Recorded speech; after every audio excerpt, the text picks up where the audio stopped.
going to tell you a little bit more about indentured servants because it's important. The first black people who ended up in the 13 colonies of North America, first black people in 1619, they were not slaves. They were indentured servants. So they worked under the same conditions as the white British people, the poor, or the prisoners of war. Britain was involved in many wars. And prisoners of war from Ireland and Scotland were also transported over to the colonies, as were convicts. With convicts, they had to work for 14 years before they got their freedom.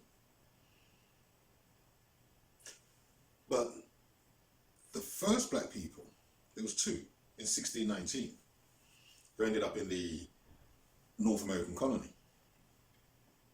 They were indentured servants. So they worked for a period of up to 7 years, and then they got their freedom. So the black people that were in the colonies at the outset, they weren't slaves. They weren't slaves. Now, the black and the white people are working alongside each other, suffering the same conditions. And when they could no longer take the conditions that they're working under, they ran away. The white and the black people ran away together. And the punishments meted out was 30 lashes, branding, and they had to work extra time for their masters. But the black and the white people ran away together. At this time, by 1640, they were all indentured servants.